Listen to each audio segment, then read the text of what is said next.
Hey y'all, it's Anita. This week we are bringing you one of our favorite conversations from 2022 that explores something I find particularly intriguing. How do people who are in a romantic relationship and a business partnership make it work?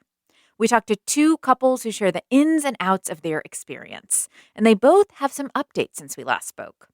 Austin and Sarah of the band Chatham Rabbits are on tour this summer.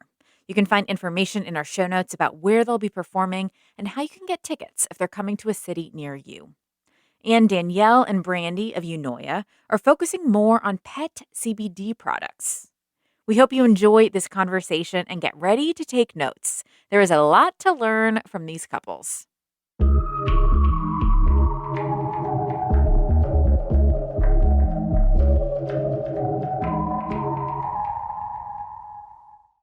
I'm Fonzo. And I'm Eliza. And we're the co-host of Grown, a podcast from the Moth that shows we're never fully grown. Growing up feels like a phase that should end at some point, but does it ever really? Whether you're 16 or 26 or 86, you're gonna have to deal with family drama, your body, and the type of person you want to be. So why not put it all out in the open and go through it together? Join us every other week to deal with cringe, culture, and the courageous efforts of people like you to get grown. Start listening today. Follow Grown on Apple Podcasts, Spotify, or wherever you're listening right now.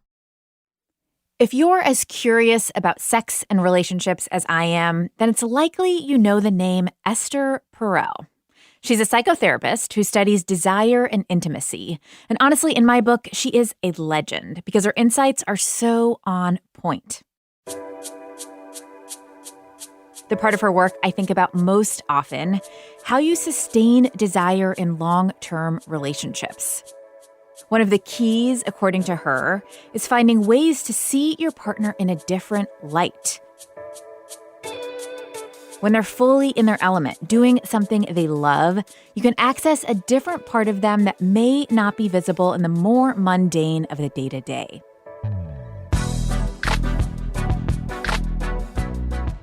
The pandemic gave some of us more of those little moments with our partners. I got to eavesdrop on a few lectures about soil science, kind of boring, and some sweet mentorship moments, not so boring. All of that made me start to wonder about couples who make a life and a living together every day. How do they sustain desire and connection long term and keep finding new ways to see each other differently? This is Embodied. I'm Anita Rao. One industry filled with couples who work together, music. Yeah, it's equally known for couples who don't last and then the band splits up, but there are quite a few couples whose partnership outlasted their performance careers.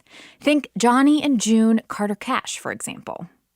One North Carolina-grown married musical duo, Sarah and Austin McCumbee of the band Chatham Rabbits. They met at a concert in Carborough in 2013. I was on stage. He was the lowly audience member.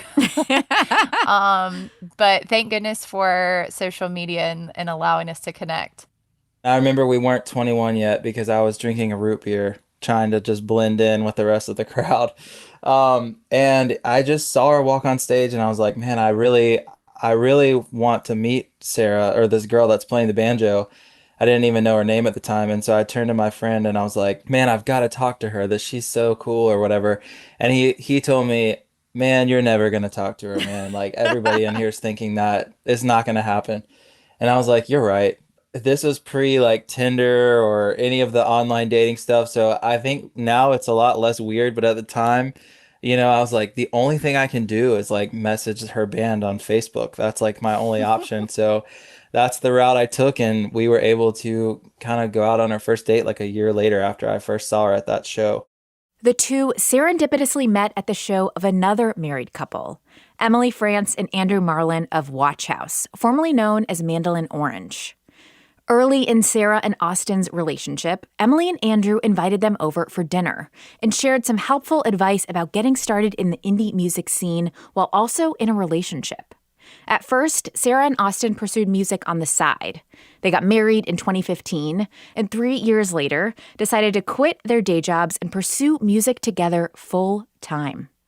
So I was a financial planner at the time. So I mean, it was such a big career change for me going from suit and tie every day to, thinking about playing music for a living. But I think the first time we ever even considered the ability to do that was we were recording our first album just for fun at the Rubber Room Studios in Chapel Hill with Jerry Brown as our producer, who's also just an incredible human being that we just love. And he was the first person to kind of put the idea in our head that you guys, these songs are really good. Like maybe you could give this a try. And after he told me that, I was so stoked. And Sarah and I kind of started talking about it. And eventually we sort of did this thing that a lot of people do, like when they're asking someone to go to prom with them, like in high school.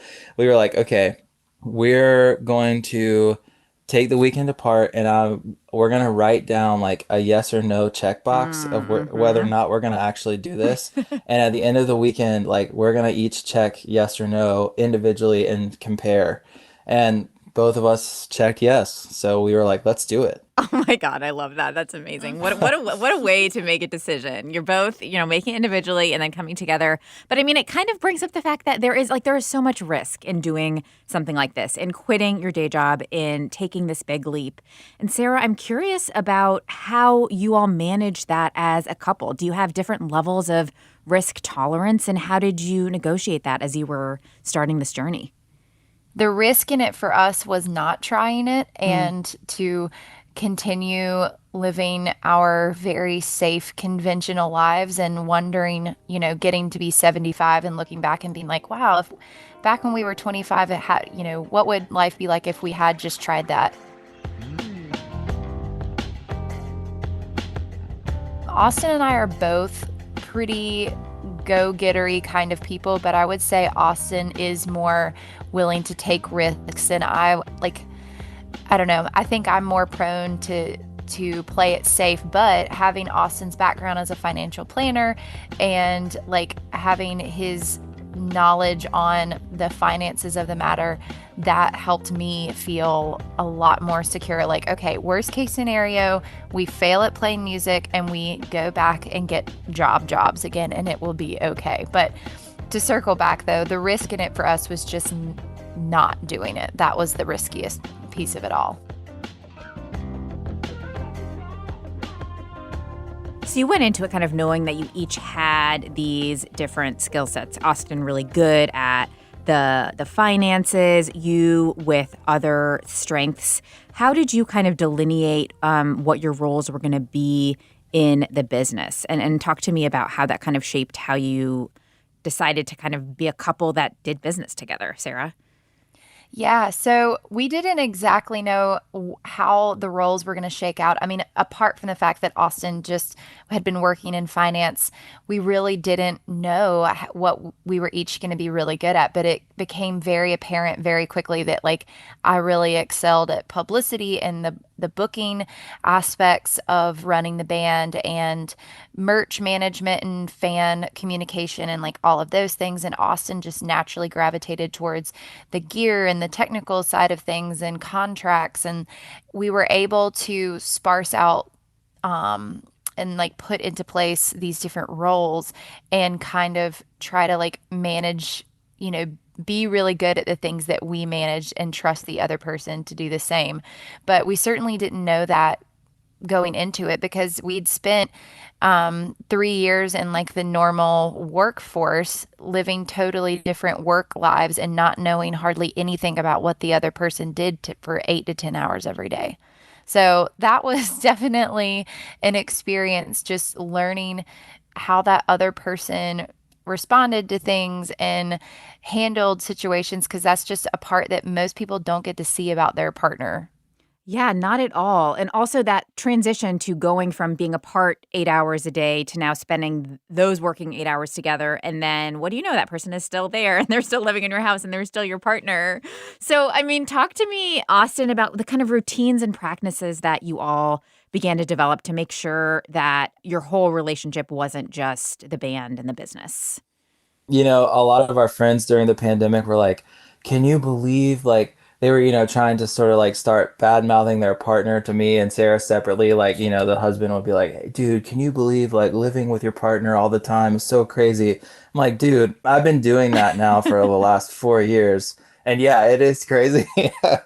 But I think Sarah and we have like the opposite problem that a lot of couples have, which is like we have to schedule time to be apart rather than schedule like a date night. Our Mm. date night for each other, like doing something for each other, is being like, I'm gonna go on a fly fishing trip for 2 days, or Sarah's gonna go horseback riding with her friends, or whatever it is, and really like being very, deliberate about having time apart.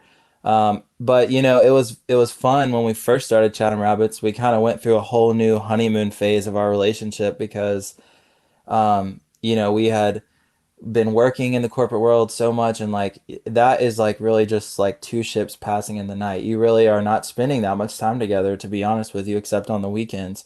And so it was fun when we first started. I was like, oh, we get to spend every waking second together and travel and play music and get paid. This is insane.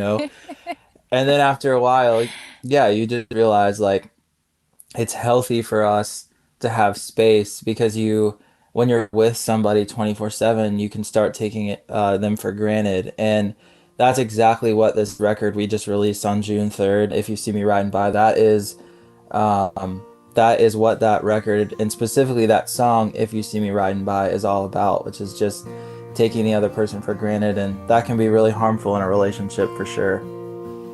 If you see me riding by on a horse 16 hands high, take me down, pull me aside, and tell me to check my pride. Don't you know that Jesus rode on a horse so low he drug his toes?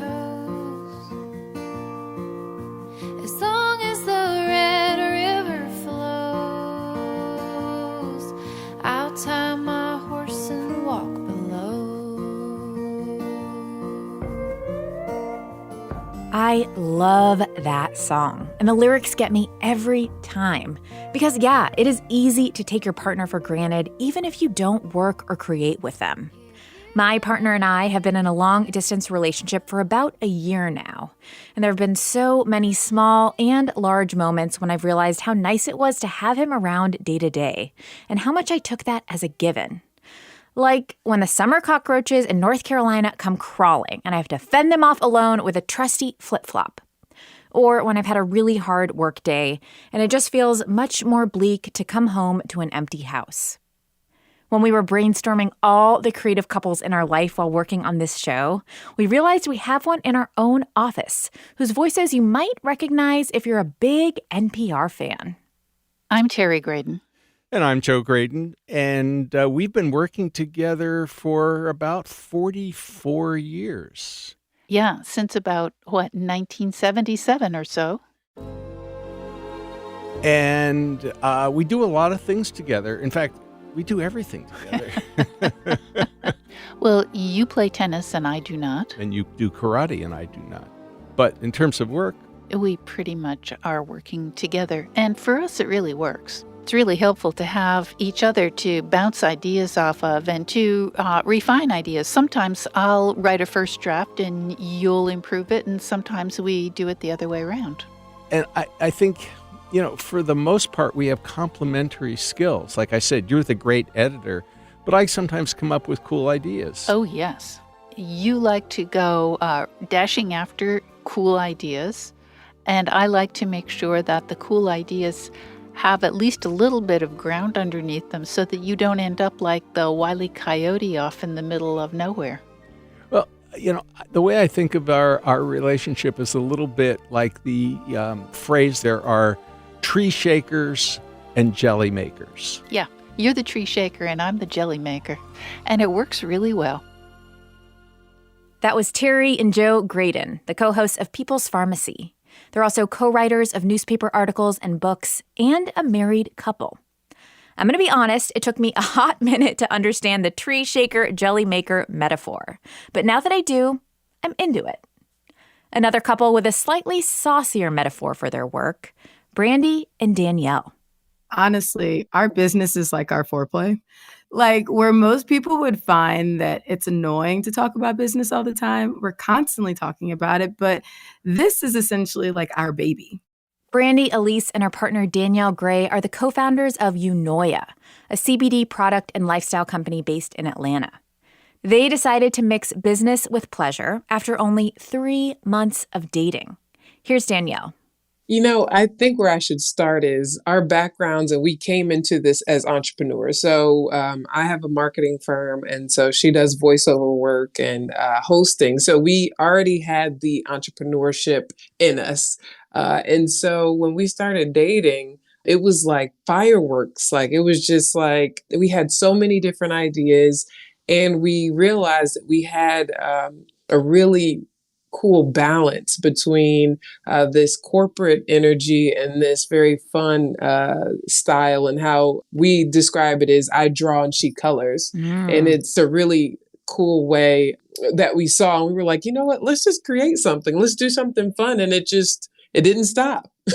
I'm curious about that process of kind of getting to know one another in your romantic relationship and getting to know one another as business partners kind of at the same time because you started it so early in your relationship. Brandy, talk to me about that and what were some of the challenges that brought about for y'all? The challenges, I would say, I mean, we're a lot alike, but we're very different. She's more corporate than I am. So even the way that she'll handle a situation is not the way that I will. So it's really interesting to have that balance of sometimes we're on the same page and sometimes we're not. But I think that's really what makes us so good together is that we're not the same. You all have pretty defined roles within your business, which I know you've said kind of helps manage what it's like to work so closely together. I guess I'm curious about how those roles, defined roles in your relationship, mirror any defined roles in your romantic relationship, the mirror between the business and the romance. It's actually oddly the exact opposite. So where there's times that for our business, I am leading the business parts. I'm like, okay, let's do this meeting. Let's have this strategy session.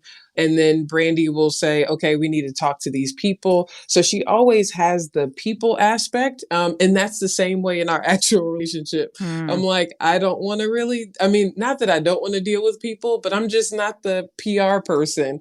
So she's the one who's like, okay, we're going on this activity. We're going to this event. So the social aspect that she really helps and build our business really is the same way that she helps me stay out the house and stay social with other people. How do you all, in working in such a small team, kind of find the balance between praise and constructive criticism? We are a small team, unembodied, and that's something that you have to talk a lot about, kind of how people want to receive feedback and how you balance those two. How does it look to do that together when you're also in a relationship? Well, CBD is a huge factor. Uh-huh. Right. Before, really interesting conversations that we know we'll probably disagree on.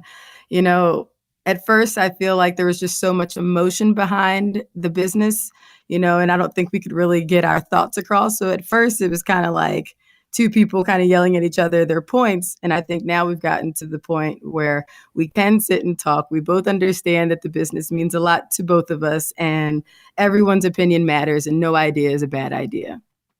I think that we respect that each of us is really going into this with love and really passion about the business. And this is something that we are both giving so much to. So I think that that's one aspect. I think that when we listen to each other and we just can sit down and not put that emotional side, it really helps. But it is hard. It is hard to draw that line when you believe so much in it and you're always in it. So one thing that we do, we just have conversations outside of the house or out, let's go for a nature walk. Let's go somewhere. Let's go have dinner. And that really helps us get out of that mindset when we're in the office looking at these things, staring at a laptop. It just helps us kind of break the mold a bit.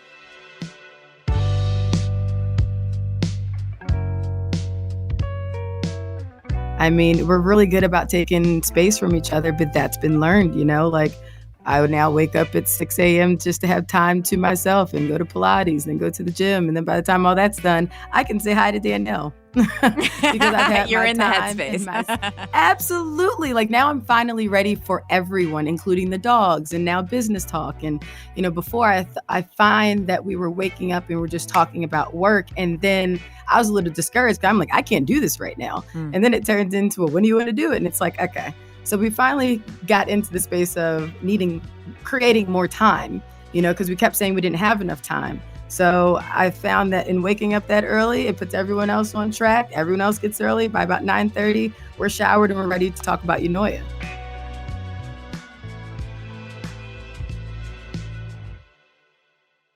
One thing you should know about me, I'm kind of a serial monogamist. And one thing I've learned along that journey is no matter how long you've been with someone, if you do something new together, you'll learn something new about them.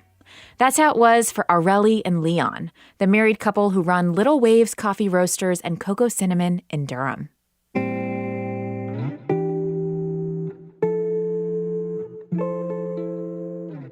I have learned more about our communication styles. I'm such a stubborn person that it's been such a beautiful thing to learn how to stop myself from just wanting to do things my way.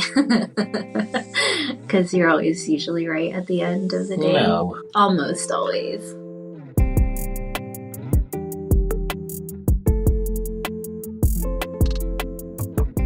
Seeing how much influence you have by being who you are and having an aesthetic that you do, and how that creates a feeling in the business, the aesthetic, and who comes and which employees we have without really trying. Like if you weren't there, even if I tried, it wouldn't feel or look the same way.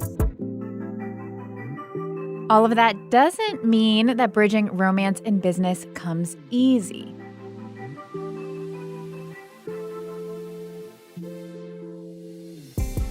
I think we have very different needs. And I think that gets exacerbated with working together and living together and doing lots of things together. When you own a business where you're kind of always on, even when you're off, you always have the feeling like something might come up.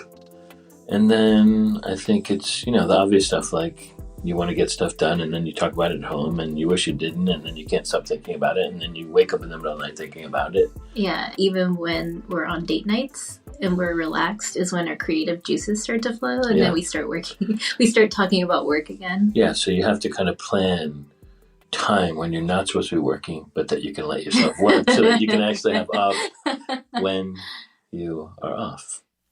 That was Leon and Aurelie of Little Waves Coffee Roasters and Cocoa Cinnamon in Durham.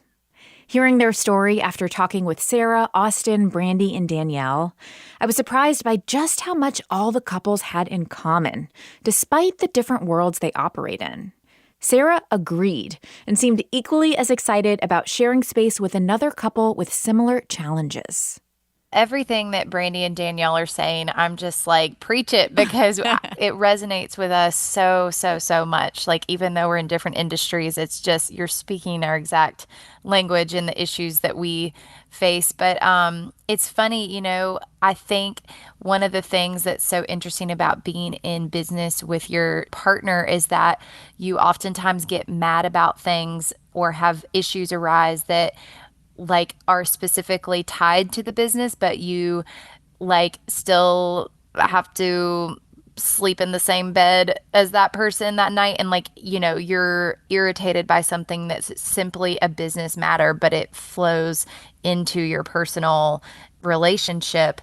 And, one of the things that we've done as far as addressing criticism and addressing issues that come up is that we have started asking, may I give you some feedback? Or when you're ready to hear this, I have a few things I'd like to share about how this show went or how you handled this. And we also try to bookend it with a compliment and some praise.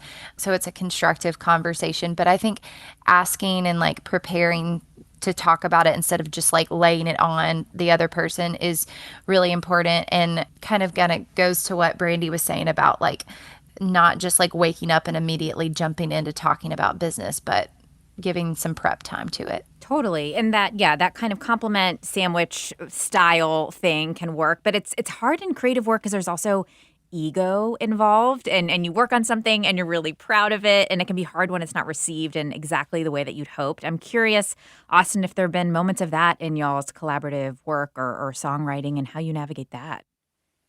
Yeah, I think just to be fully transparent is something that we still are working on, and perfecting. And I think what might be slightly different in our case, and I think every business is creative and has like an artistic component for sure when it comes to branding and all this stuff.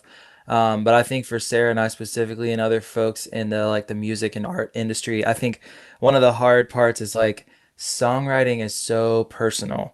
It's just like a part of who you are. And to write a song and think it's really good and then bring that to your partner and, have it critiqued and sort of the old like redlining like you'd get in English class on a paper. Like, I feel like that can be a really tricky thing to navigate within our relationship. And we've gotten a lot better at it over time, I think, during the pandemic, especially.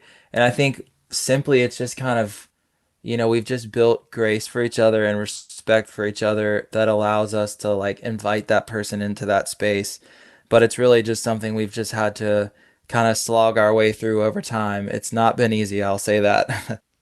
Definitely, Austin. I just wanted to chime in there too and say, like, in regards to like giving each other grace, I think something that has helped Austin and I, and maybe would help other couples in business together, is just assuming the best possible intentions from the other person and like that you both really want it to work. Again, Austin and I are far from perfect. I really struggle with this and like always just want to control the situation instead of like letting go and knowing that Austin's going to do well on his own. But that's just been helpful to try to use that as a guidepost in our relationship and in work. Totally. Danielle and Brainy, I'm curious about navigating that kind of conflict and feedback. I don't know if there are any examples that come to mind for you all about working through that together. Well, I have one that came to mind. It was actually the naming of our company, which is a huge, a huge deal. So we started off as Honey Bunny. We were doing CBD infused honey, and we were like, "Oh, this is great. Our business is going to grow." But then we realized you can't do many product lines when your name is Honey Bunny. So, when we were talking about what we want and the logos, it was a very difficult conversation because we are speaking about something that we both are putting so much heart into.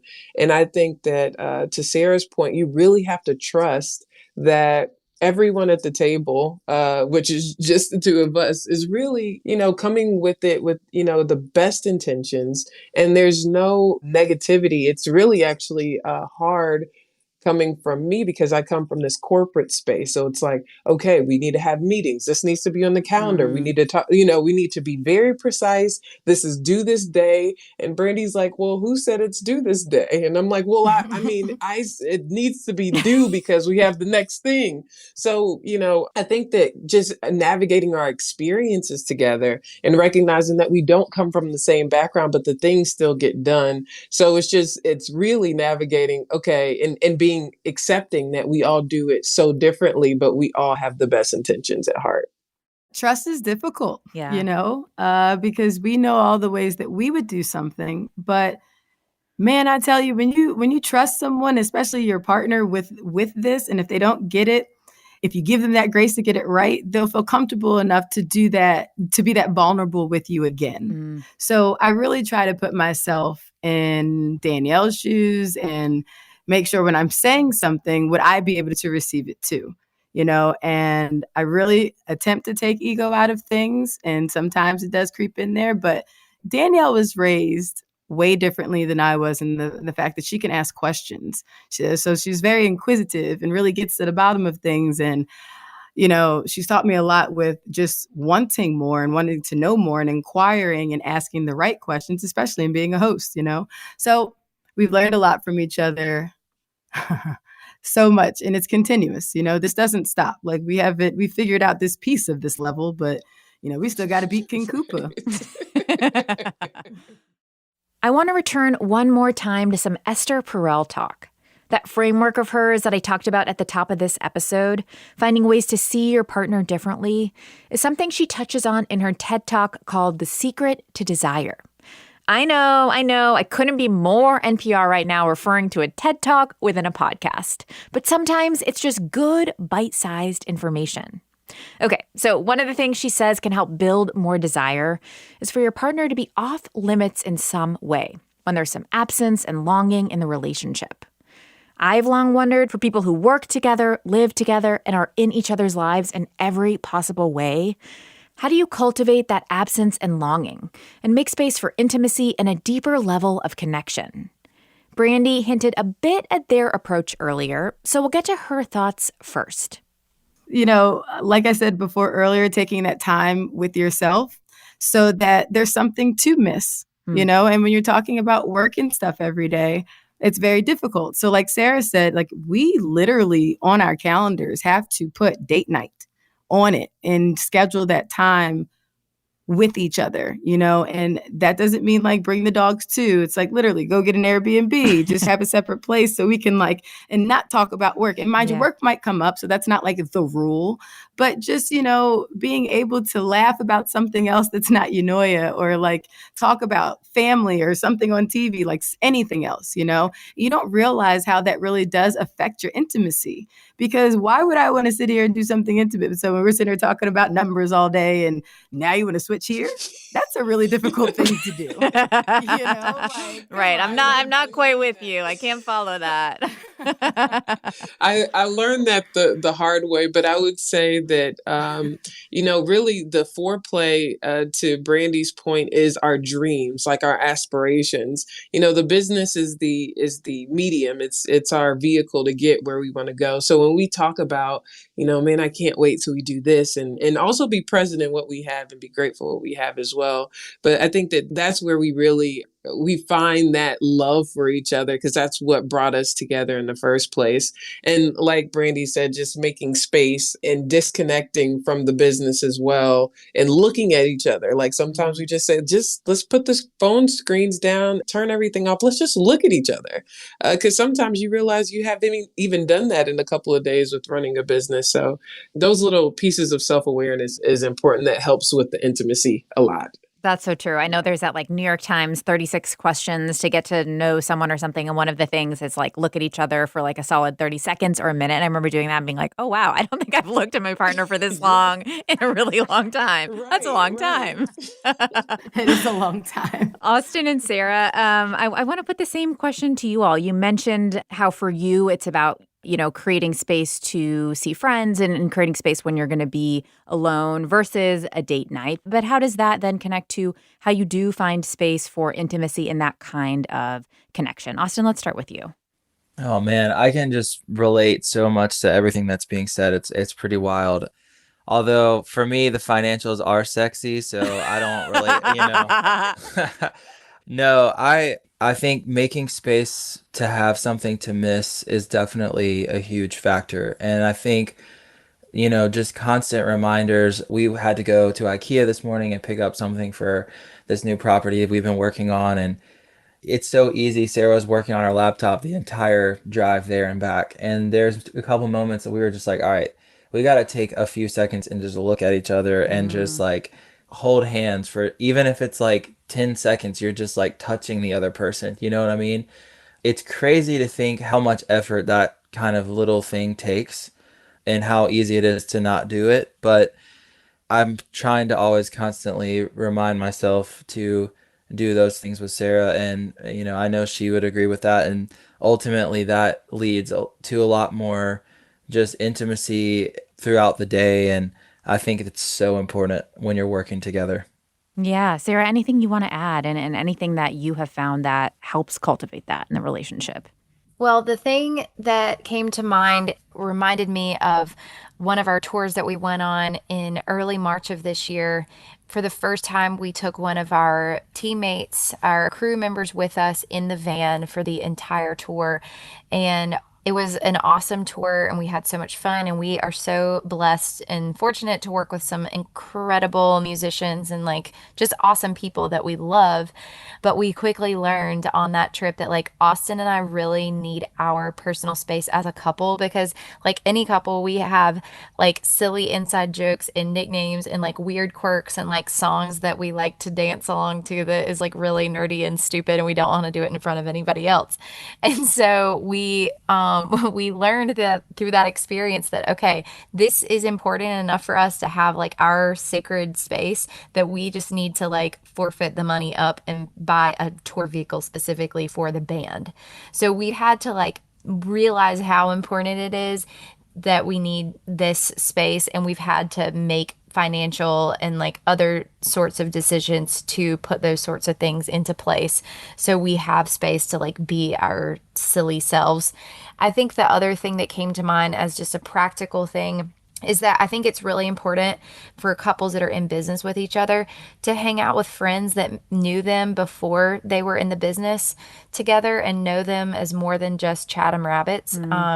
And we have some old college friends that know us when we just were playing banjo on the side, for free burritos back in 2014.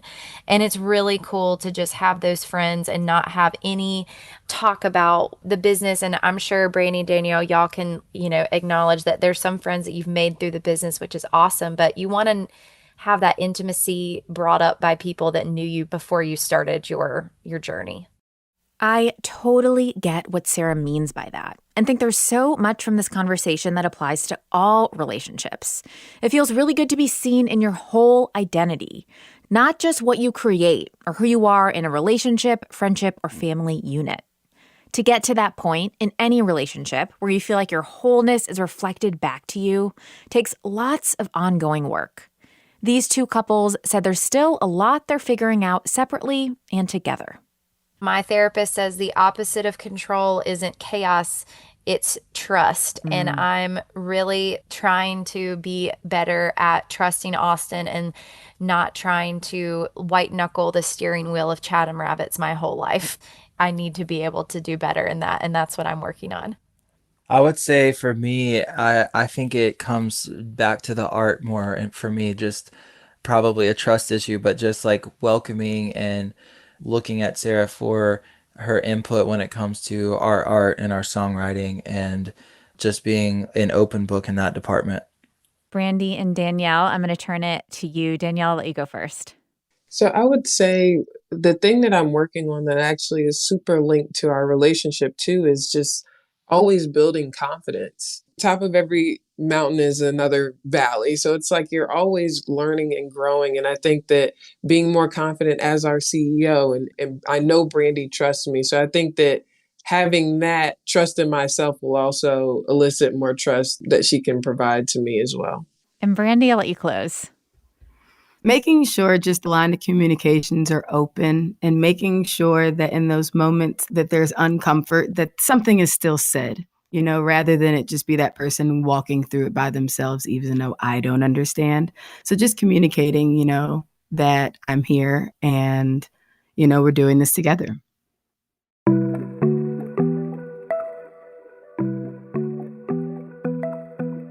Before we close, I'm going to let you in on a little behind-the-scenes moment that happened right after we stopped officially recording. Honestly, it's often then that some of the real gold comes out. And this time, it really warmed my heart and reminded me exactly why we do what we do with this show. This has been so enlightening, and I am so glad to know another couple in entrepreneurship together, and I feel so seen. Right? Same. Thanks for sharing you guys this story, because I feel like, the representation of this is very important for so many other people, especially through pandemic, who started these businesses with their partners. So this is really helpful conversation. Yes. Embodied is a production of North Carolina Public Radio WUNC, a listener-supported station. If you want to lend your support to this podcast or WUNC's other shows on demand, consider a contribution at WUNC.org now. Incredible storytelling like you hear on Embodied is only possible because of listeners like you. This episode was produced by Kaya Finlay. Amanda Magnus is our editor, Jenny Lawson is our sound engineer, and Quilla wrote our theme music. If you enjoyed this show, we have a little assignment for you, and it'll take just 2 minutes. Text this episode to 5 friends who you think will like it. You spreading the word about Embodied is what helps new folks find our show, and it means so much. Until next time, I'm Anita Rao, taking on the taboo with you.